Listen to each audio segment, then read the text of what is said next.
કેમ છો? મજામાં છો? ઘરે છો? સેફ છો? Okay, very good.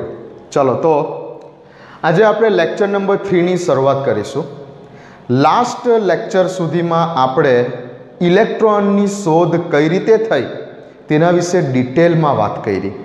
Okay, Michael ફેરાડેના CRT cathode રે ટ્યુબનો પ્રયોગ આપણે ડિટેલમાં સમજ્યા અને જેના ઉપરથી આપણે કેથોડ કિરણ કણ એટલે કે જેને ઇલેક્ટ્રોન્સ કહેવાય છે તેની લાક્ષણિકતા કેવી હોવી જોઈએ એ પણ સમજ્યા, જે બુકમાંથી વાંચવાની પણ તમને કીધેલી છે.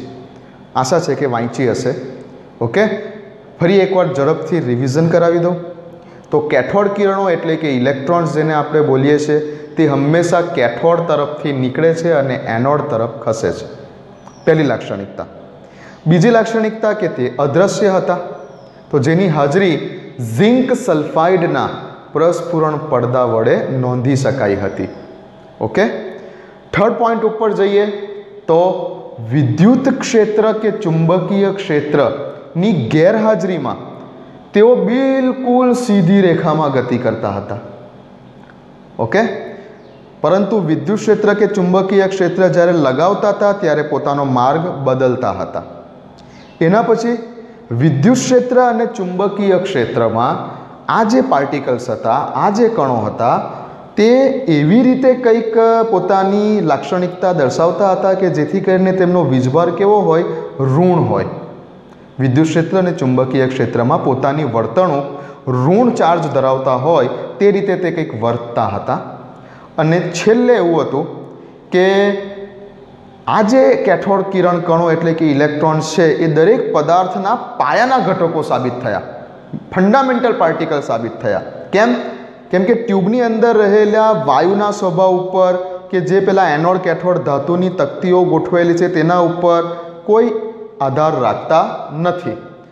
પ્રયોગ દરમિયાન બુકમાં કીધેલ નથી, પણ પ્રયોગ દરમિયાન માઇકલ ફેરાડે, થોમ્સને પણ જે છે અંદર રહેલી ધાતુની તકતીઓ બદલીને ચેક કરી જોયું. ગેસ અંદર ભરેલો હતો, જે કંઈ પણ થોડો ઘણો, એમ તો શૂન્ય અવકાશ હતું, પણ થોડો ઘણો જે ગેસ ભરેલો હતો તે પણ બદલીને ચેક કરી જોયું. પણ તેમ છતાં જે રિઝલ્ટ મળ્યું તે સેમ જ મળ્યું. એકચ્યુઅલી એ કયો પ્રયોગ છે તે આપણે આવીએ છીએ E/Mના પ્રયોગ ઉપર. તો બિલકુલ પાયાના ઘટકો છે એમ સાબિત થયું, તો ઇલેક્ટ્રોન મૂળભૂત કણો છે એમ સાબિત થયું. તો લાસ્ટ ટાઈમ સુધી આપણે આટલી વસ્તુની જાણકારી મેળવી.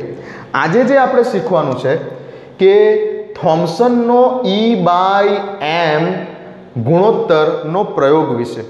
થોમ્સનના, ઓકે, શું છે તો કે થોમ્સને E/M એટલે કે ઇલેક્ટ્રોનનો વીજભાર કેટલો છે અને ઇલેક્ટ્રોનનું દળ કેટલું છે,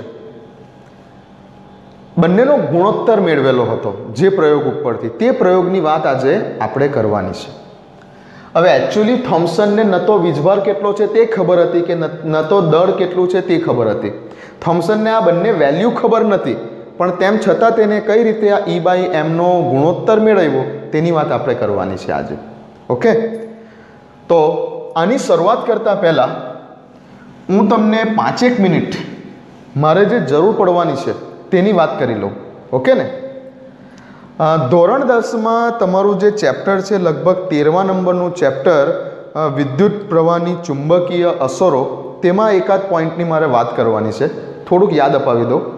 ધોરણ 10માં તમે ગોખીને આવેલા છો કે સમજીને આવેલા છો મને નથી ખબર, પણ અત્યારે તો બિલકુલ કોન્સેપ્ટ ક્લિયર હોવો જોઈએ, તો જ આ થિયરીમાં કંઈક મજા આવશે અને સમજ પડશે. સૌથી પહેલી વાત કે સપોઝ કે કોઈ વાહક તાર છે, આ વાહક તારમાંથી વિદ્યુત પ્રવાહ I પસાર થઈ રહેલો છે. ઓકે, કયા છેડાથી કયા છેડા તરફ? સપોઝ કે A થી B મેં પોઈન્ટ આપી દીધા, આ પોઈન્ટને A કહી દીધું, આ પોઈન્ટને B કહી દીધું, અને આમાંથી કંઈક કરંટ પસાર થઈ રહેલો છે. મને જણાવી શકશો કે કરંટની ડાયરેક્શન શું છે? તમે શું બોલશો? તો કે B થી A તરફ કરંટ જાય છે, આવું બોલશો. I આપણો કરંટ છે. હું તમને કદાચ એવું પૂછું કે આ જ તારમાં ઇલેક્ટ્રોન કઈ ડાયરેક્શનમાં જાય છે, ઇલેક્ટ્રોન કઈ ડાયરેક્શનમાં જાય છે, તો શું બોલશો તમે? A થી B તરફ ઇલેક્ટ્રોન જાય છે. યાદ રાખો, વિદ્યુત પ્રવાહની દિશા કરતાં ઇલેક્ટ્રોનના વહનની દિશા हमेशा ऑपोजिट हशे। जो करंट बी थी ए तरफ जतो हशे तो एवं बोलवू पड़े कि इलेक्ट्रॉन्स ए थी बी तरफ जाय छे। आ कॉन्सेप्ट ने याद रखो, वधारे डिटेल में तमे फिजिक्स में भणशो। ओके, जो तमारो करंट बी थी ए तरफ जाय छे, विद्युत प्रवाह आई नी दिशा बी थी ए तरफनी छे तो इलेक्ट्रॉन नी दिशा ए थी बी तरफनी छे।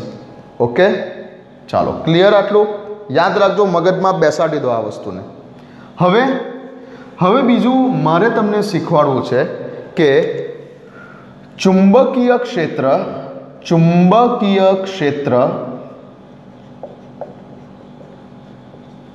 बी, बायपोल फील्ड, चुंबकीय क्षेत्र, विद्युत प्रवाह आई, જ્યારે चुंबकीय क्षेत्र में थईने विद्युत प्रवाह पसार थाय छे, चुंबकीय क्षेत्र में જ્યારે विद्युत प्रवाह पसार थाय छे त्यारे आ पसार थता विद्युत प्रवाह उपर बळ एटले के एफ कई दिशा में लागे छे, कई दिशा में लागे छे। मारे तमने आना विषे जराक याद अपावुं छे, आ टॉपिक विषे जराक याद अपावुं छे। જ્યારે कोई चुंबकीय क्षेत्रमांथी विद्युत प्रवाह पसार थाय छे त्यारे आ पसार थता विद्युत प्रवाह उपर कई डायरेक्शन में बळ लागे छे, मारे तमने आ समजाववुं छे। याद करो कई थियरी हती धोरण 10 में, याद करो, यस, कई थियरी हती? फ्लेमिंग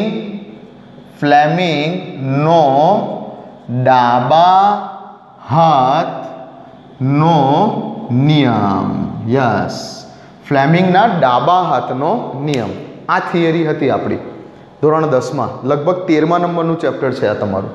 ओके, क्लियर, चलो तो हवे आ नियम में शुं हतुं के आ नियम में तमने चुंबकना बे ध्रुवो एटले के नॉर्थ ध्रुव अने साउथ ध्रुव, नॉर्थ पोल अने साउथ पोल।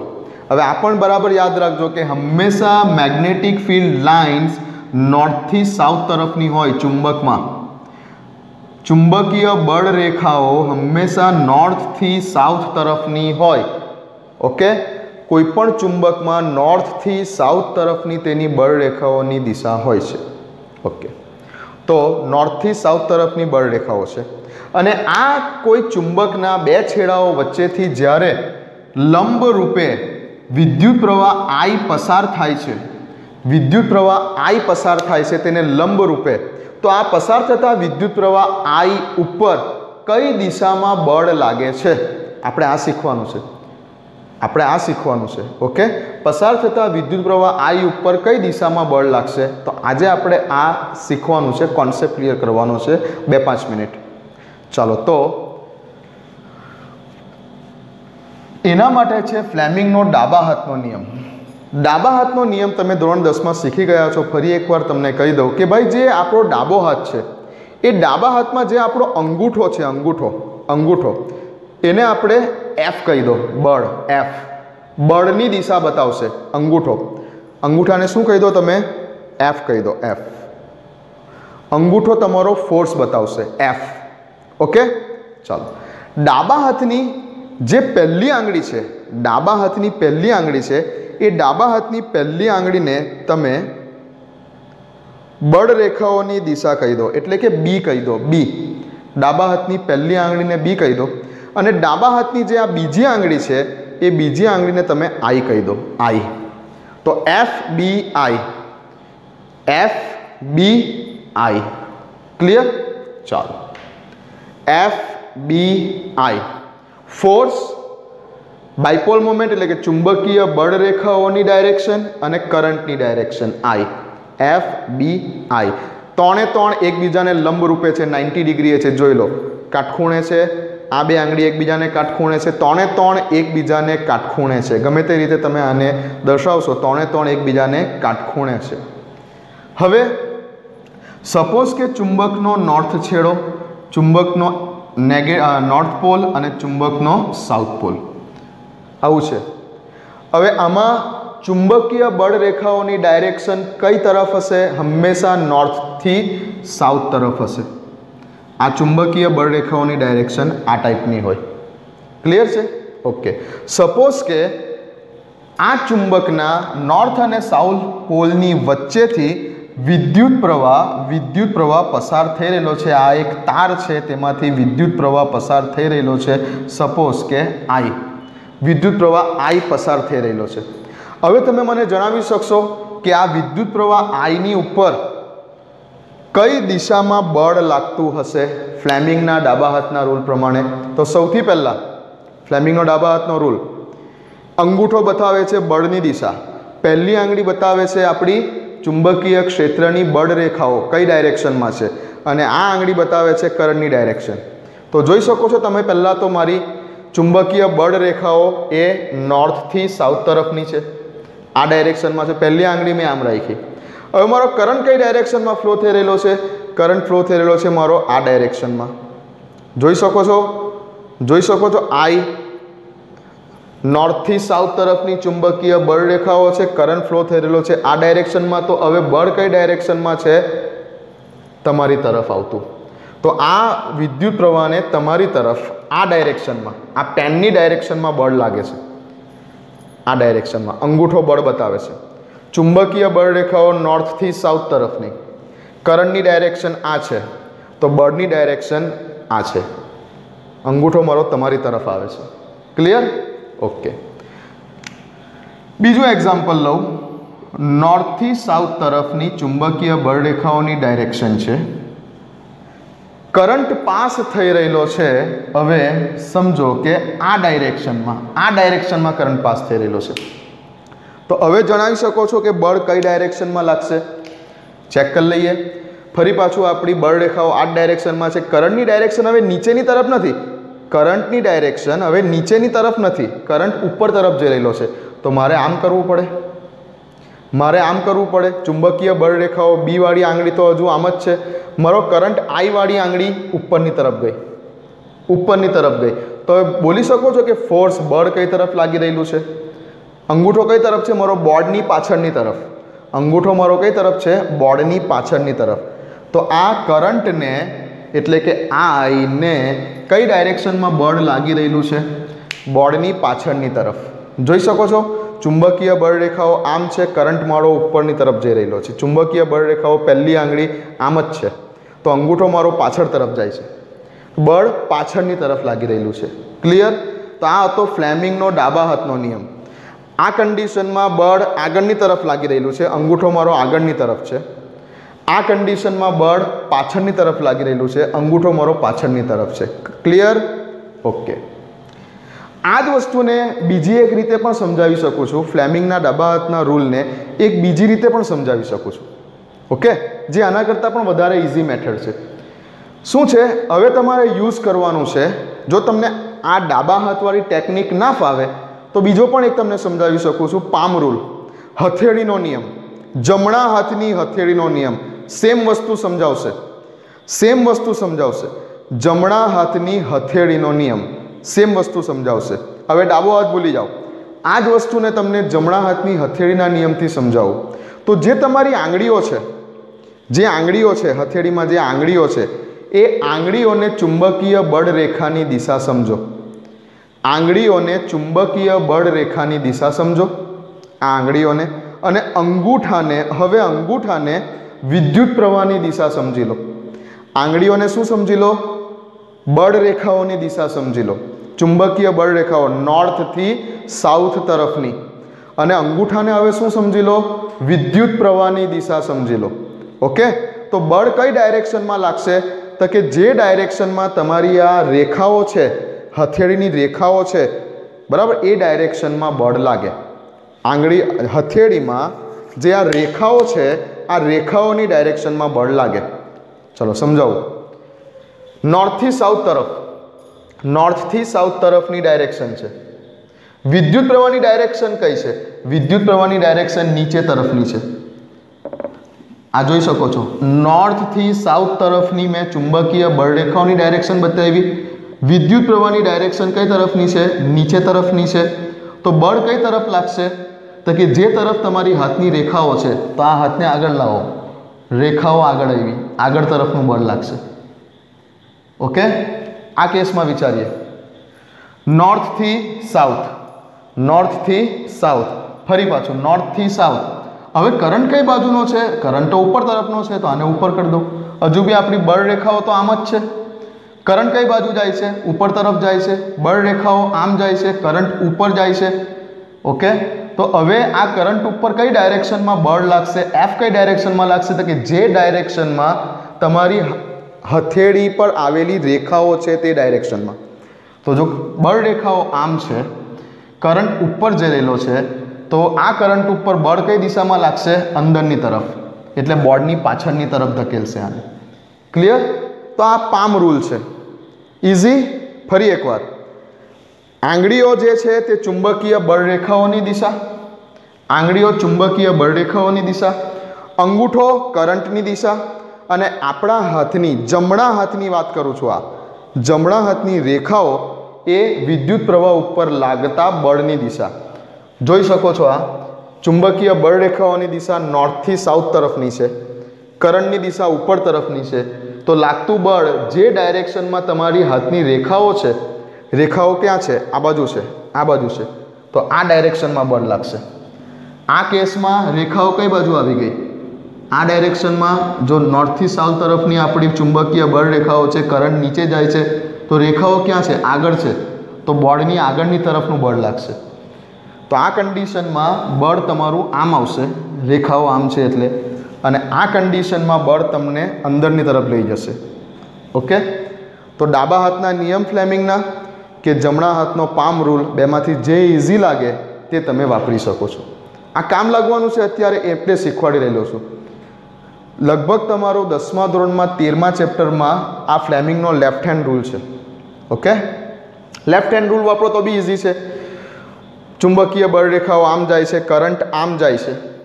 પહેલી આંગળી ચુંબકીય બળ રેખાઓ, કરંટ એ બીજી આંગળી.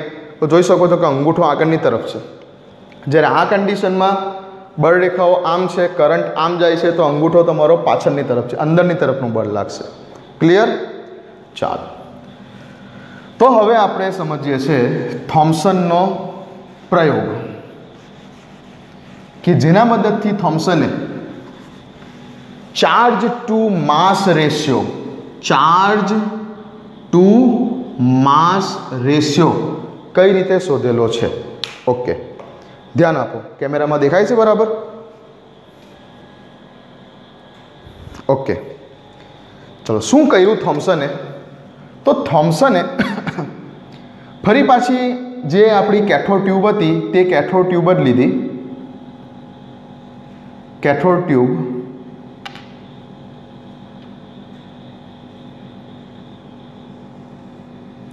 કેથોડ ટ્યુબમાં આ જગ્યા ઉપર કંઈક એનોડ છે, સોરી, આ જગ્યા ઉપર કેથોડ છે, બરાબર છે. આ જગ્યા ઉપર આ તમારો કેથોડ છે, આ જગ્યા ઉપર કંઈક જે છે તે એનોડ છે, એનોડ છે.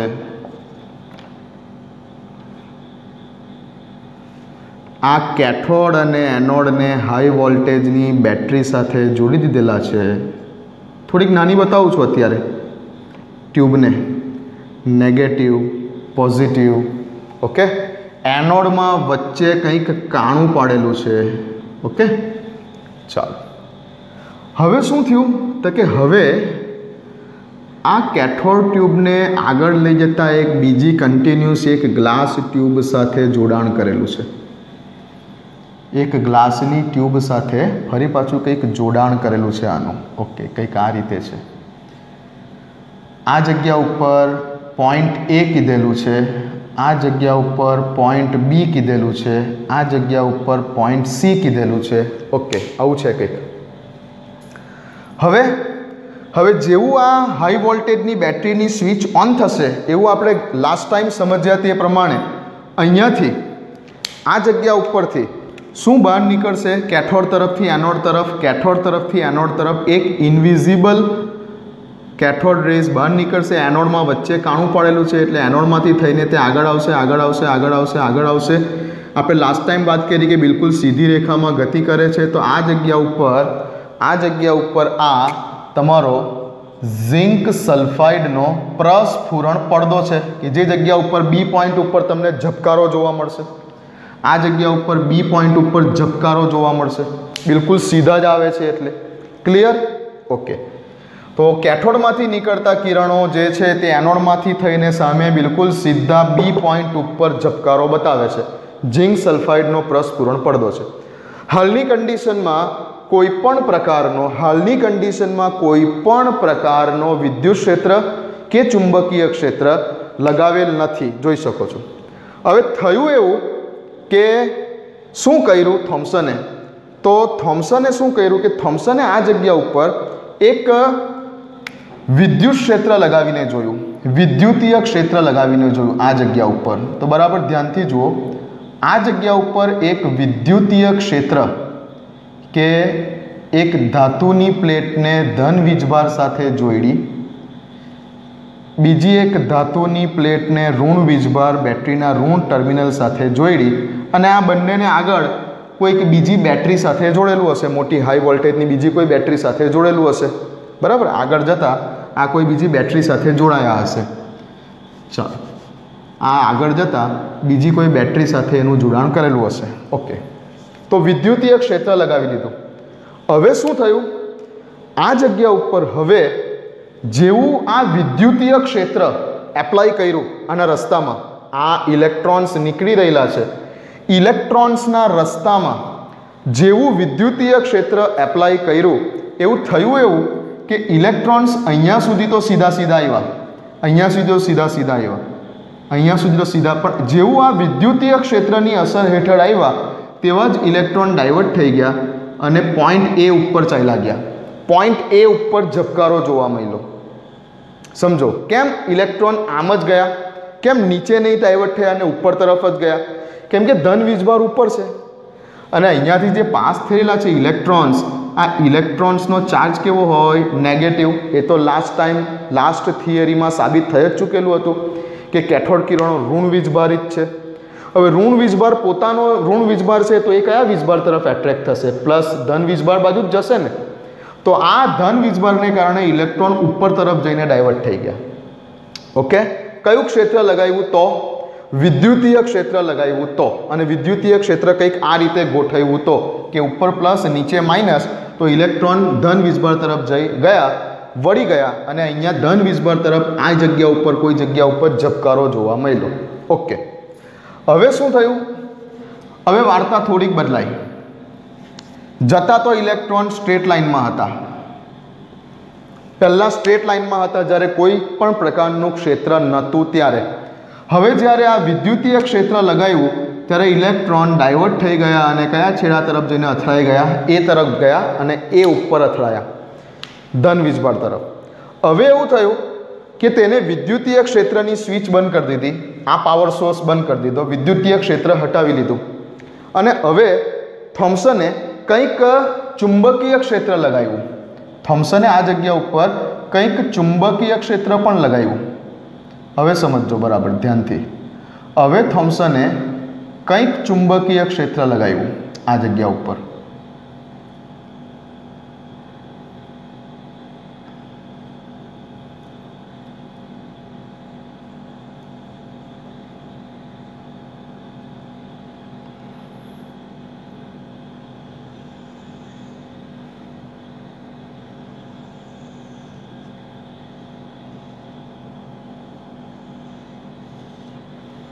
चुंबकीय क्षेत्र लगाव्યું, चुंबकीय क्षेत्र लगाव्યું ત્યારે હવે સમજો આ જગ્યા ઉપર કે આ ચુંબકીય ક્ષેત્ર છે। ચુંબકીય ક્ષેત્ર લગાવવામાં આવે છે ત્યારે બુકમાં આ બાજુનો જે છેડો છે એને નોર્થ પોલ કીધેલો છે અને આ બાજુનો જે છેડો છે એને સાઉથ પોલ કીધેલો છે। બુકમાં આવી આકૃતિ છે કે આ નોર્થ છે અને આ સાઉથ છે। एक्चुअली आ बुकनी भूल है, एक्चुअली आ बुकनी भूल है। केम बुकनी भूल है ये पण हूँ तमने कहूँ छूँ। पहला बुकनी भूल शू है ते हूँ तमने समझावी दूँ। चलो अत्यारे समझी लो कि आ प्रकारनु कोईपण आ विद्युतीय क्षेत्र नहीं, आ हटावी लीधुं, विद्युतीय क्षेत्र हटावी लीधुं, विद्युतीय क्षेत्र ने हटावी देवामां आवे छे। चलो मात्र चुंबकीय क्षेत्र है। हवे आ जे चुंबकीय क्षेत्र एप्लाय कर्युं छे तो समझो बराबर ध्यानथी। हाँ, हवे मगजने बराबर स्थिर राखीने ઇલેક્ટ્રોન કઈ ડાયરેક્શનમાં જઈ રહેલા છે? ઇલેક્ટ્રોન કઈ ડાયરેક્શનમાં જઈ રહેલા છે? ઇલેક્ટ્રોન કઈ ડાયરેક્શનમાં જઈ રહેલા છે? ઇલેક્ટ્રોન આ ડાયરેક્શનમાં જઈ રહેલા છે. કોઈ પણ વાહકમાંથી જો ઇલેક્ટ્રોન આ ડાયરેક્શનમાં જઈ રહેલા છે તો કરંટ કઈ ડાયરેક્શનમાં જઈ રહેલો છે? આ ડાયરેક્શનમાં જઈ રહેલો છે. ઇલેક્ટ્રોનની દિશા અને કરંટની દિશા એકબીજાને હંમેશા ઓપોઝિટ હોય. સ્ટાર્ટિંગમાં વાત કરી તો ઇલેક્ટ્રોનની દિશા અત્યારે આ છે તો સમજી લો કે કરંટની ડાયરેક્શન કઈ હોવાની છે? આ બાજુની હોવાની છે. આપણે બુક પ્રમાણે ચાલીએ છીએ પહેલાં. તો હવે સમજો તમે કે મેગ્નેટિક ફિલ્ડ લાઇન્સ હંમેશા કઈથી કઈ દિશા તરફની હોય? નોર્થથી સાઉથ તરફની હોય. મેં તમને અત્યારે સમજાવ્યું કે મેગ્નેટિક ફિલ્ડ લાઇન હંમેશા નોર્થથી સાઉથ તરફની હોય. ઓકે, હવે એવું સમજો કે આ નોર્થ છે, આ સાઉથ છે. આ બેની વચ્ચે આ આખું ટ્યુબ ગોઠવેલી છે.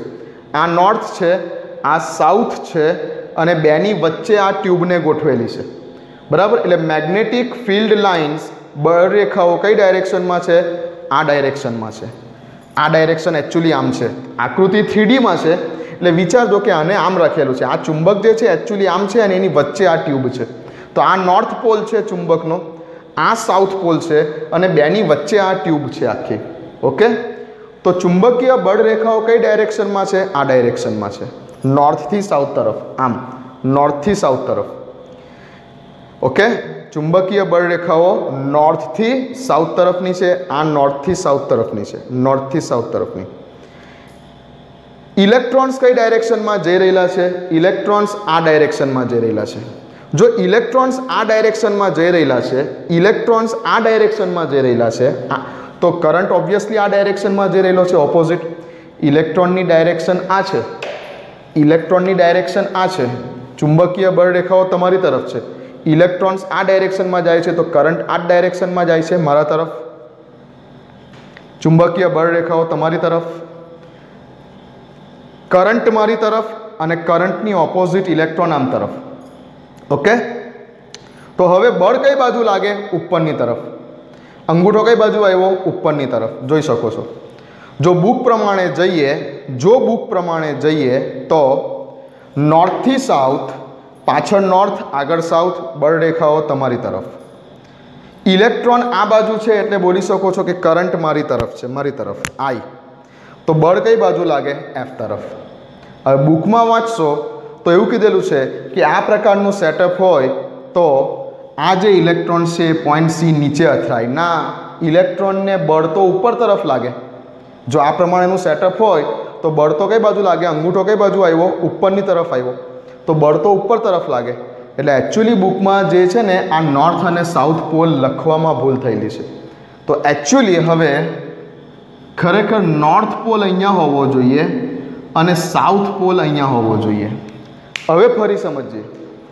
હવે નોર્થ આ બાજુ છે અને સાઉથ આ બાજુ પર છે એટલે તમે સમજો કે બળરેખાઓ કઈ તરફની છે? નોર્થથી સાઉથ. પહેલી આંગળી બળરેખાઓ નોર્થથી સાઉથ. ઓકે, નોર્થથી સાઉથ તરફની બળરેખાઓ છે. કરંટની દિશા કઈ છે? જો ઇલેક્ટ્રોનની દિશા આ છે તો કરંટની દિશા આ છે, તો આમ છે. નોર્થથી સાઉથ આપણી ચુંબકીય બળરેખાઓની દિશા હવે બદલાઈ જશે. આપણે નોર્થ પોલ અને સાઉથ પોલ બદલ્યા એટલે ચુંબકીય બળરેખાઓની દિશા આ થઈ જશે. હવે આ ચુંબકીય બળરેખાઓની દિશા થઈ જશે નોર્થથી સાઉથ તરફની. કરંટની દિશા મારી ઇલેક્ટ્રોન આમ છે એટલે મારા કરંટની દિશા આમ છે. તો ચુંબકીય બળરેખાઓની દિશા, કરંટની દિશા આ છે. ચુંબકીય બળરેખાઓની દિશા, કરંટની દિશા. તો હવે સમજો કે આ ઇલેક્ટ્રોન જે પાસ થયેલા તેના પર બળ કઈ જગ્યા પર લાગશે? નીચેની તરફ બળ લાગશે. સમજી શકો છો. ચુંબકીય બળરેખાઓની દિશા આ, ઇલેક્ટ્રોનની દિશા આ. માટે વિદ્યુત પ્રવાહ સમજવા માટે કે વિદ્યુત પ્રવાહની દિશા તો આ જ રહેવાની છે કેમ કે ઇલેક્ટ્રોન આમ છે. તો બળ કઈ તરફ લાગ્યું? નીચેની તરફ બળ લાગ્યું. ક્લિયર? ઓકે, તો જેથી કરીને હવે આપણે આ જગ્યા ઉપર એવું બોલી શકીએ છીએ કે આ પ્રકારે મેગ્નેટિક ફિલ્ડની જ્યારે ગોઠવણી કરવામાં આવે છે ત્યારે ઇલેક્ટ્રોન અહીંયા સુધી તો સીધા આવ્યા પણ જેવું આ ચુંબકીય ક્ષેત્રની અસર હેઠળ આવ્યા એટલે તે ડાયવર્ટ થઈ ગયા અને કયા પોઈન્ટ પર જઈને અથડાઈ ગયા? સી પોઈન્ટ પર જઈને અથડાઈ ગયા.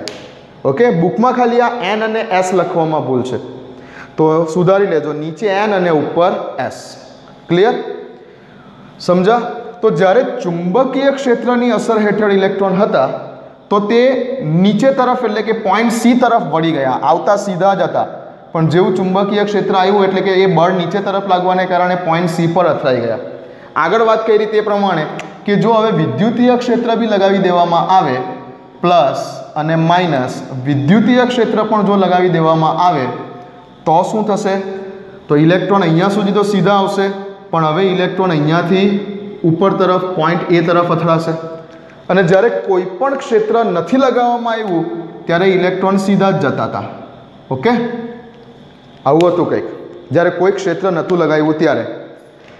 હવે એવું કર્યું કે પહેલાં ખાલી ઇલેક્ટ્રિક ફિલ્ડ લગાવીને ચેક કર્યું, પછી ખાલી મેગ્નેટિક ફિલ્ડ લગાવીને ચેક કર્યું. હવે શું કર્યું? તો કે હવે બંને ફિલ્ડ એક સાથે લગાવી. વિદ્યુત ક્ષેત્ર લગાવતા હતા ત્યારે ઇલેક્ટ્રોન ઉપર જતા હતા, મેગ્નેટિક ફિલ્ડ લગાવતા હતા ત્યારે ઇલેક્ટ્રોન નીચે જતા હતા. પણ હવે શું કર્યું? હવે બંને ફિલ્ડને એક સાથે લગાવી. વિદ્યુત ક્ષેત્ર, ચુંબકીય ક્ષેત્ર બંને એક સાથે એપ્લાય કરી દીધું. તો ઇલેક્ટ્રોન ગૂંચવાઈ ગયો. ઉપર જાઓ કે નીચે જાઓ? અહીંયા ઇલેક્ટ્રોન જે છે અહીંયા સુધી તો સીધો આવ્યો, હવે ગૂંચવાઈ ગયો. કેમ કે વિદ્યુતીય ક્ષેત્ર ઇલેક્ટ્રોનને ઉપર ખેંચે છે, ચુંબકીય ક્ષેત્ર ઇલેક્ટ્રોનને નીચે ખેંચે છે. તો ઇલેક્ટ્રોન ગૂંચવાઈ ગયો કે મારે ઉપર જવું કે નીચે જવું. ઓકે, એને શું કર્યું હવે કે બંને ક્ષેત્ર, વિદ્યુતીય ક્ષેત્ર અને ચુંબકીય ક્ષેત્રની જે તીવ્રતાઓ હતી એને એવી રીતે સેટ કરી, વિદ્યુતીય ક્ષેત્ર, ચુંબકીય ક્ષેત્રના જે તીવ્રતાઓ હતી એને એવી રીતે સેટ કરી કે ઇલેક્ટ્રોન પાછા અતાતાના તાજ સીધી રેખામાં જ ચાલવા માંડ્યા. બંને ક્ષેત્રો લગાવેલા હતા. બરાબર ધ્યાનથી સમજો. વિદ્યુત ક્ષેત્ર ઇલેક્ટ્રોનને ઉપર ખેંચતું હતું, ચુંબકીય ક્ષેત્ર ઇલેક્ટ્રોનને નીચે ખેંચતું હતું. તો થોમ્સને કર્યું એવું કે વિદ્યુતીય ક્ષેત્રને કંઈક એવી રીતે સેટ કર્યું, ચુંબકીય ક્ષેત્રને કંઈક એવી રીતે સેટ કર્યું કે જેથી કરીને આ વિદ્યુતીય ક્ષેત્ર જે ઉપરની તરફ ઇલેક્ટ્રોનને ખેંચતું હતું, ચુંબકીય ક્ષેત્રને કંઈક એવી રીતે સેટ કર્યું કે જેથી કરીને તે નીચે આવવા લઈ ગયા અને ફરી પાછા સ્ટ્રેટ લાઇનમાં જ આવી ગયા. સમજ પડે છે? સૌથી પહેલાં વિદ્યુતીય ક્ષેત્રને એપ્લાય કર્યું તો ઇલેક્ટ્રોન ઉપર તરફ ચાલવા. સૌથી પહેલાં હતા કેવા હતા કે સીધી લાઇનમાં જતા હતા. પછી વિદ્યુતીય ક્ષેત્ર લગાવ્યું એટલે ઉપર જવા લાગ્યા. હવે ચુંબકીય ક્ષેત્ર એવી રીતે લગાવ્યું, એવી રીતે એપ્લાય કર્યું કે જેથી ચુંબકીય ક્ષેત્ર નીચે ખેંચવા લાગ્યું, ઇલેક્ટ્રોનને નીચે ખેંચવા લાગ્યું અને અહીંયા આવ્યું એટલે ચુંબકીય ક્ષેત્રની તીવ્રતાને સ્ટોપ કરી દીધી.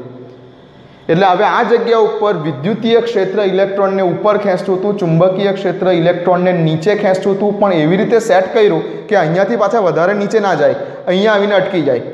આવી રીતે કંઈક વિદ્યુત ક્ષેત્ર અને ચુંબકીય ક્ષેત્રની તીવ્રતાઓને સેટ કરી અને જોયું કે કેટલું વિદ્યુતીય ક્ષેત્ર અને કેટલું ચુંબકીય ક્ષેત્ર લગાવવામાં આવે છે તો જેથી કરીને ઇલેક્ટ્રોન ફરી પાછા પોતાના સીધા રસ્તા પર જ આવી જાય છે. તો આ જગ્યા ઉપર ઇલેક્ટ્રિકલ ફોર્સ અને મેગ્નેટિક ફોર્સ બંને સરખા થઈ ગયા, જેથી કરીને આ ઇલેક્ટ્રોન સીધી રેખામાં ચાલવા લાગ્યા. વિદ્યુત ક્ષેત્રનું બળ અને ચુંબકીય ક્ષેત્રનું બળ બંને સરખું થઈ ગયું, જેથી કરીને આ ઇલેક્ટ્રોન પાછા સીધા જ ચાલવા લાગ્યા. બંને ક્ષેત્રો લગાવેલા હતા તેમ છતાં ઇલેક્ટ્રોન પાછા સીધા ચાલવા લાગ્યા. ક્યારે? જ્યારે વિદ્યુતીય ક્ષેત્રનું બળ અને ચુંબકીય ક્ષેત્રનું બળ સરખું થઈ ગયું ત્યારે. અને આ બળ જ્યારે સરખું થયું ત્યારે થોમ્સને ગણતરી કરીને કે ભાઈ વિદ્યુતીય ક્ષેત્રનું બળ કેટલું છે, ચુંબકીય ક્ષેત્રનું બળ કેટલું છે તેની ગણતરી કરીને થોમ્સને E/m નો રેશિયો ફાઇન્ડ કર્યો. એની પણ આખી ગણતરી છે, પણ હવે એ એક આખા પાનાની ગણતરી મારે તમને સમજાવી એ યોગ્ય ન કહેવાય અત્યારે. તો થોમ્સને વિદ્યુત ક્ષેત્ર અને ચુંબકીય ક્ષેત્રના બળનું મૂલ્ય સરખું કરીને E/m નો ગુણોત્તર જે મેળવ્યો એ ગુણોત્તરનું મૂલ્ય કંઈક આટલું છે, 1.758820. બુકમાં જોઈ શકો છો આ વેલ્યુ તમને પેજ નંબર 28 ઉપર છે, અંડરલાઇન કરી દો. 1.758820 ગુણ્યા 1011 કુલમ્બ વિદ્યુત પ્રવાહ આપણે રેશિયો ફાઇન્ડ કરીએ છીએ E/m નો. તો ચાર્જનો એકમ કુલમ છે છેદમાં માસનો એકમ કિલોગ્રામ છે. તો આ વેલ્યુ તેને મેળવી. આ વેલ્યુ કઈ રીતે મળી એની પણ આખી ગણતરી છે, પણ હવે એક પાનો ભણીને ગણતરી છે જે તમારે કંઈ કામની નથી. તો બસ યાદ રાખો કે E/meનો ગુણોત્તર આટલો મળ્યો થોમ્સનને. ઓકે, આખો પ્રયોગ તમારી સમક્ષ છે, બુકમાં તમે જોઈ શકો છો, પેજ નંબર 28 ઉપર છે. ચેક કરો પેજ નંબર 28 ઉપર. આ એક નાની ભૂલ છે બુકમાં અહીંયા n લખેલું છે અને અહીંયા s લખેલું છે, પણ સુધારી લેજો. ઓકે, લખો.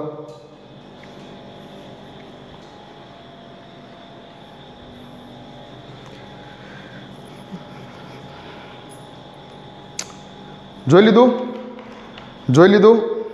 Okay, clear. આ વેલ્યુ યાદ રાખવાની છે શોર્ટ ક્વેશ્ચન માટે. આ વેલ્યુ યાદ રાખવાની છે જે તમને શોર્ટ ક્વેશ્ચનમાં કામ લાગશે. ચાલો, ઓકે. તો આ પ્રયોગ અહીંયા પૂરો થાય છે. આનું વિડીયોની લાસ્ટમાં એક એનિમેશન પણ આપી દઈશ. તમને, એટલે આઈડિયા આવી જશે. ઓકે, ચાલો. હવે આ પ્રયોગ જે છે, આ પ્રયોગ ઉપરથી તેને જે આ પ્રયોગ કર્યા બાદ આ પ્રયોગ ઉપરથી તેને જે તારણ કાઢેલું, આ પ્રયોગના જે તારણો હતા, મેઇન 3 તારણો, પેજ નંબર 28 ઉપર ઇલેક્ટ્રોનનો વીજભાર અને દળનો ગુણોત્તર, તેમાં જે આકૃતિ આપેલી છે, આકૃતિની ઉપર પહેલો પોઈન્ટ તમારે લખવાનું છે કે થોમ્સનના E/m જે ગુણોત્તરને નક્કી કરવા માટે જે પ્રયોગ કરેલો છે, એ પ્રયોગના જે તારણો છે એ કઈ બાબતો ઉપર આધાર રાખે છે. પ્રયોગના તારણો કઈ બાબતો ઉપર આધાર રાખે છે. પેજ નંબર 28 પહેલો પોઈન્ટ, બુકમાં પેજ નંબર 28 ઉપર પહેલો પોઈન્ટ શું કીધેલું છે કે કણો ઉપરનો જે વીજભાર છે, આપણે કયા કણની વાત કરીએ છીએ? ઇલેક્ટ્રોન. તો કણો ઉપરનો જે વીજભાર છે એ કણો પરના વીજભારની માત્રા જેટલી વધારે એટલી વિદ્યુત અને ચુંબકીય ક્ષેત્રની પારસ્પરિક ક્રિયામાં વિચલન વધારે. એટલે અહીંયા એવું કીધેલું છે પહેલા પોઈન્ટમાં કે જેમ કણો એટલે ઓબ્વિયસલી વાત ચાલે છે ઇલેક્ટ્રોનની. તો જેમ આ વીજભાર વધારે હશે, હવે કેટલો વીજભાર હશે એને નથી ખબર, પણ જેમ કણો પરનો વીજભાર વધારે, તેમ વિદ્યુતીય ક્ષેત્ર ઇલેક્ટ્રિક ફિલ્ડ, શોર્ટમાં લખું, વિદ્યુતીય ક્ષેત્ર ઇલેક્ટ્રિક ફિલ્ડ અને ચુંબકીય ક્ષેત્ર એટલે કે મેગ્નેટિક ફિલ્ડમાં થતું વિચલન વધારે. કણો પરનો વીજભાર જેટલો વધારે હશે તેટલું જ ઇલેક્ટ્રિક ફિલ્ડ અને મેગ્નેટિક ફિલ્ડમાં થતું તે કણોનું વિચલન એટલે ઉપર જવું કે નીચે જવું, બરાબર, તે વધારે હશે. બીજું તારણ એને એવું કાઢેલું કે જેમ કણો એટલે વાત ચાલે છે ઇલેક્ટ્રોનની જ, જેમ કણો દળમાં હલકા, જેમ તેનું દળ એટલે કે માસ m, જેમ આ કણોનું માસ, દળ એટલે કે માસ, જેમ કણોનું દળ એટલે કે માસ ઓછું, તેમ ઇલેક્ટ્રિક ફિલ્ડ વિદ્યુતીય ક્ષેત્ર અને ચુંબકીય ક્ષેત્ર મેગ્નેટિક ફિલ્ડમાં થતું વિચલન વધારે. જેમ એનું દળ ઓછું હશે, હવે કેટલું હશે નથી ખબર, પણ જેટલું દળ ઓછું હશે તેમ વિચલન વધારે થતું હતું.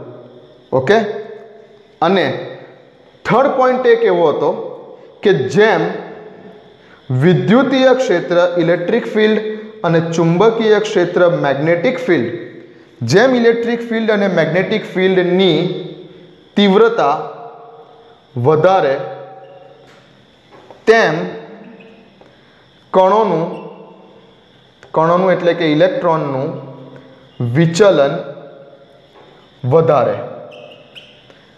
આ 3 પોઈન્ટ એને નોંધેલા પ્રયોગ દરમિયાન આ 3 પોઈન્ટ એને ખાસ નોંધેલા. તો E/m નો ગુણોત્તર નક્કી કરવા માટેના જે પ્રયોગ હતો એ પ્રયોગના મુખ્ય આ 3 મુદ્દાઓ યાદ રાખવાના છે તમારે. ઓકે, જેમ કણો પરનો વીજભાર વધારે હતો, કેટલો હતો ખબર નહીં, પણ જેમ કણો પરનો વીજભાર વધારે હશે એવી ધારણા કરી અને પ્રયોગ દરમિયાન કે જેમ આ કણો પરનો વીજભાર વધારે હશે તેમ તેનું ઇલેક્ટ્રિક ફિલ્ડ અને મેગ્નેટિક ફિલ્ડમાં થતું વિચલન પણ વધારે હશે. જેમ કણો એટલે કે ઇલેક્ટ્રોન જેમ વજનમાં દળમાં હલકા હશે, જેમ તેનું દળ ઓછું હશે, કેટલું હશે નથી ખબર એને, પણ જેમ તેનું દળ ઓછું હશે તેમ ઇલેક્ટ્રિક ફિલ્ડ અને મેગ્નેટિક ફિલ્ડમાં વિદ્યુત ક્ષેત્ર અને ચુંબકીય ક્ષેત્રમાં થતું વિચલન વધારે હશે. અને જેમ વિદ્યુત ક્ષેત્ર અને ચુંબકીય ક્ષેત્રની તીવ્રતાને વધારીશું તેમ આ કણોનું વિચલન પણ વધશે. વિચલન થવું એટલે પેલું સીધી લાઈનમાં જતા હતા પછી ઉપર જવું અને નીચે જવું, તેને વિચલન કહેવાશે. ઓકે, તો આ તેના 3 મુખ્ય તેના મુદ્દા. આકૃતિ મેં તમને સમજાવી. આકૃતિમાં એક નાની ભૂલ છે, સુધારી લેવાની. અને ફાઇનલી જે E/m આ પ્રયોગ ઉપરથી તેને જે E/m માસ ઓફ ઇલેક્ટ્રોન એટલે બીજો E લખેલો છે અહીંયા, ખાલી m લખો તો બી ચાલે. આ E નાનો E લખવાનું કારણ શું છે કે ઇલેક્ટ્રોનનું માસ આવું બતાવે છે. તો જેમ આ E/m નો ગુણોત્તર તેને પ્રયોગ ઉપરથી મળ્યો 1.7520 કુલમના છેદમાં કિલોગ્રામ. આ E/m નો ગુણોત્તર તેને આટલો મળેલો છે. તો અહીંયા આપણો આ પ્રયોગ પૂરો થાય છે. ઓકે, ચાલો લખી લો, લખવું હોય તો, અથવા બુકમાં પણ છે જ, પહેલો બીજો ત્રીજો મુદ્દો પેજ નંબર 28 ઉપર તમે જોઈ શકો છો. ઓકે, ચાલો પતાવો. વિડીયોને પોઝ કરો, લખવું હોય તો લખી લો. લખાઈ ગયું? તો આ હતો આપણો થોમ્સનનો પ્રયોગ. હવે આગળ સમય ગયો, થોમ્સને પ્રયોગ કરી દીધો. પછી જેમ આગળ સમય વધ્યો ત્યારબાદ એક મિલિકન નામનો સાયન્ટિસ્ટ આવે છે. એક નાની વાત પતાવી દો, હવે પતી જ જાય છે, હમણાં 2 મિનિટનું કામ છે. એક મિલિકન નામનો એક સાયન્ટિસ્ટ આવે છે. અને મિલિકન નામના સાયન્ટિસ્ટે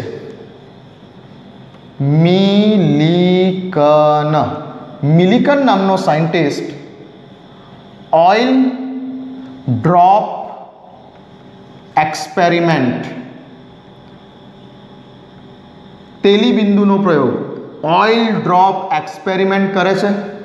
અને ઓઇલ ડ્રોપના એક્સપેરિમેન્ટ પરથી તે ઇલેક્ટ્રોનનો વીજભાર શોધે છે. ઇલેક્ટ્રોન ઉપરનો વીજભાર શોધે છે. કોણ શોધે છે ઇલેક્ટ્રોન ઉપરનો વીજભાર? તો કે ઇલેક્ટ્રોન ઉપરનો વીજભાર શોધનાર વૈજ્ઞાનિકનું નામ છે મિલિકન નામનો વૈજ્ઞાનિક. અને કયા પ્રયોગ ઉપરથી? ઓઇલ ડ્રોપ એક્સપેરિમેન્ટ ઉપરથી, તેલીબિંદુ પ્રયોગ ઉપરથી. એનો પણ એક આખો પ્રયોગ છે, બટ હવે આ પ્રયોગ આપણને એક્ઝેક્ટલી બુકમાં સાઈડ ઉપર આપેલો છે, જે માત્ર જાણકારી માટે છે, એટલે એના વિશે ડિટેલમાં સમજવાની જરૂર નથી. તેમ છતાં હું તમને કોઈક વાર સમજાવી દઈશ. તો ખાલી યાદ એટલું રાખવાનું છે કે ઇલેક્ટ્રોનના વીજભારની શોધ કોને કરી રીતે? કે મિલિકન નામના વૈજ્ઞાનિકે કરી. અને કયા પ્રયોગ ઉપરથી કઈ રીતે? કે ઓઇલ ડ્રોપ એક્સપેરિમેન્ટના પ્રયોગ ઉપરથી કરી, તેલીબિંદુ પ્રયોગ ઉપરથી કરી. That's it. આટલું જ યાદ રાખવાનું છે. અને જે તેને ઇલેક્ટ્રોનનો વીજભાર મેળવ્યો તેના પ્રયોગ ઉપરથી પેજ નંબર 29 ઉપર તમે જોઈ શકો છો. ઇલેક્ટ્રોનનો વીજભાર 1.6022 into 10⁻⁻19 કુલમ. ઇલેક્ટ્રોનનો વીજભાર આટલો છે. અને ઇલેક્ટ્રોન જાણીએ છીએ કે ઇલેક્ટ્રોન ઋણ વીજભારિત છે, એટલે એવું બોલી શકાય કે માઇનસ 1.6022 into 10⁻⁻19 કુલમ. બટ આ પેલો આપણો જે છે અને મેથ્સ વાળો માઇનસ નહીં સમજી લેતા, બરાબર? આ ખાલી ઇલેક્ટ્રોનનો વીજભાર, ઇલેક્ટ્રોન ઋણ વીજભાર ધરાવે છે એટલે માઇનસ લખેલા છે, બરાબર? બાકી માઇનસ ના લખો તો બી ચાલે. ખબર જ છે કે ઇલેક્ટ્રોન કેવા છે? ઋણ વીજભારિત છે, એટલે માઇનસ ના લખો તો બી ચાલે. તો ઇલેક્ટ્રોનનો વીજભાર આટલો છે, માઇનસમાં આટલો છે. ઓકે, ઋણ વીજભારિત છે ઇલેક્ટ્રોન અને આટલો છે. એવું મિલિકને ઓઇલ ડ્રોપ એક્સપેરિમેન્ટ ઉપરથી સાબિત કરેલું છે. આના વિશે બહુ ડિટેલમાં કંઈ યાદ રાખવાની જરૂર નથી, આપેલો છે સાઈડ ઉપર જાણકારી માટે પ્રયોગ. ચાલો સમજા. હવે થોમ્સને શું શોધેલું? થોમ્સને E/m નો ગુણોત્તર શોધેલો. થોમ્સને E એટલે શું હતો? ઇલેક્ટ્રોનનો વીજભાર, જે તે વખતે થોમ્સનને ખબર નથી.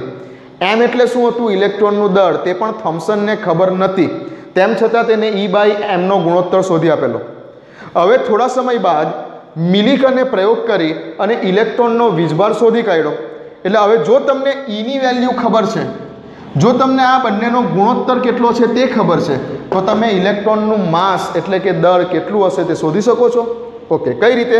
તો કે ભાઈ મારે શોધવું છે કે માસ ઓફ ઇલેક્ટ્રોન કેટલું છે, માસ ઓફ ઇલેક્ટ્રોન કેટલું છે. એના માટે મિલિકને જે ઇલેક્ટ્રોનનો વીજભાર શોધ્યો છે તે ઇલેક્ટ્રોન ઉપરનો વીજભાર E, ઇલેક્ટ્રોનનો વીજભાર ના છેદમાં માસ ઓફ ઇલેક્ટ્રોન, ઇલેક્ટ્રોનનો વીજભાર E ના છેદમાં થોમ્સને જે બંનેનો ગુણોત્તર શોધેલો તે E/me નો ગુણોત્તર જે શોધેલો તે. હવે જો આ જગ્યા પર શું થશે તો કે ઇલેક્ટ્રોનનો વીજભાર આપણને ખબર પડી ગઈ મિલિકનના પ્રયોગ ઉપરથી. E/me નો ગુણોત્તર, E/me નો ગુણોત્તર થોમ્સને શોધી આપેલો હતો. તો હવે આ જગ્યા ઉપર ઓબ્વિયસલી આ E કેન્સલ થઈ જાય તો me ઉપર ચાલ્યા જાય એટલે me ની વેલ્યુ મળી જશે. હવે હું આ બંને વેલ્યુ લખું, શું થાય? ઓબ્વિયસલી આ જગ્યા પરથી આ E અને આ E ઇલેક્ટ્રોનનો વીજભાર જ છે, આ પણ આ ઇલેક્ટ્રોનનો વીજભાર છે, બંને E કેન્સલ થઈ જશે તો ફાઇનલી me ઉપર ચાલ્યા જશે તો મળી જશે ને ઇલેક્ટ્રોનનું દળ. તો આ જગ્યા ઉપર ઇલેક્ટ્રોનનો વીજભાર કેટલો છે તો કે આટલો છે 1.6022 × 10⁻⁻19 કુલમ ડિવાઇડેડ બાય E/me નો ગુણોત્તરનું મૂલ્ય આટલું હતું 1.758820 × 10⁻11. ઓકે, જો તમે આ બેને ડિવાઈડ કરશો, જો તમે આ બેને ડિવાઈડ કરશો તો વેલ્યુ આવશે 9.1 × 10⁻31 કિલોગ્રામ. દળ શોધ્યું ને તમે, દળનો એકમ કિલોગ્રામ. આવી કંઈક વેલ્યુ મળશે. 9.1 સમથિંગ બુકમાં છે, 9.1094 એક્ઝેક્ટ વેલ્યુ. બટ આપણે જ્યારે કોઈ વખત દાખલા ગણીશું ને ત્યારે આવું જ લખીશું 9.1 × 10⁻31 kg. દાખલા ગણતી વખતે ખાલી આપણે 9.1 જ કન્સિડર કરીશું. ઓકે, તો મગજમાં બેસાડી દો 3 શોર્ટ ક્વેશ્ચન માટે ખાસ. પહેલું વસ્તુ કે ભાઈ થોમ્સન દ્વારા જે પ્રયોગ કરવામાં આવેલો તેમાં E/me ની વેલ્યુ કેટલી મળેલી. બીજી વસ્તુ મિલિકન દ્વારા જે પ્રયોગ કરવામાં આવેલો તેમાં ઇલેક્ટ્રોનના વીજભારનું મૂલ્ય કેટલું મળેલું. અને આ બે વેલ્યુ પરથી મળતી વેલ્યુ ફાઇનલી કે ઇલેક્ટ્રોનનું દળ માસ ઓફ ઇલેક્ટ્રોનની વેલ્યુ કેટલી છે. તો આ 3 તમારા અગત્યના શોર્ટ ક્વેશ્ચન થઈ ગયા, જે વારે ઘડીએ તમને દાખલાની ગણતરી કરતી વખતે કામ લાગશે અને આ તમારે યાદ જ રાખવાના છે. ઓકે, જોઈ લો બુકમાં પેજ નંબર 29 ઉપર આ વસ્તુ છે અને આપણે અહીંયા બોર્ડ પર બી લખેલી છે. નોટ બનાવતા હોય તો લખી લો.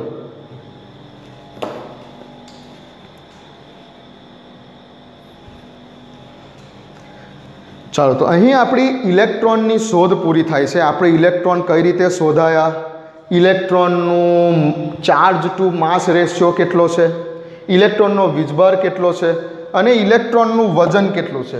તો અહીંયા ઇલેક્ટ્રોનની વાત પૂરી થાય છે. નેક્સ્ટ ટાઈમ આપણે હવે પ્રોટોન અને ન્યુટ્રોનની શોધ ઉપરથી આગળ વધીશું. ઓકે, ચાલો. આ વિડીયોની લાસ્ટમાં હું તમને એક એનિમેશન આપી દઉં છું કે જેથી કરીને પેલો જે પ્રયોગ છે થોમ્સનવાળો એ તમે ઇઝીલી સમજી શકશો. 1-2 મિનિટનું એનિમેશન પણ આપી દઉં છું. ઓકે, હવે એકચ્યુઅલી આ ચેપ્ટર મેં કીધું તે પ્રમાણે કે જો એકચ્યુઅલી ખરેખર આપણે ક્લાસરૂમમાં સમજતા હોતે ને તો આ ચેપ્ટરની મજા જ કંઈક અલગ છે. કેમ કે આપણી પાસે જે ક્લાસરૂમની અંદર જે પ્રોજેક્ટર છે એ પ્રોજેક્ટર ઉપર કંઈક મજા જ અલગ છે આ ચેપ્ટરને ભણવાની, બરાબર.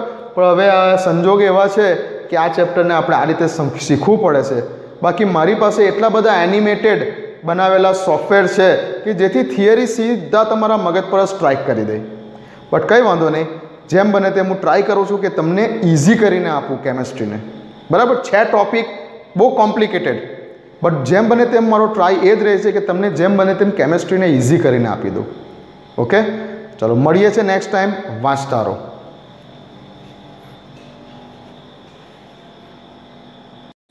થોમ્સનના E/mના ગુણોત્તર નક્કી કરવા માટે કરવામાં આવેલ પ્રયોગનું એનિમેશન તમે જોઈ શકો છો. અહીં એક ગ્લાસ ટ્યુબ છે કે જે વિદ્યુત ક્ષેત્ર અને ચુંબકીય ક્ષેત્રની અસર હેઠળ છે.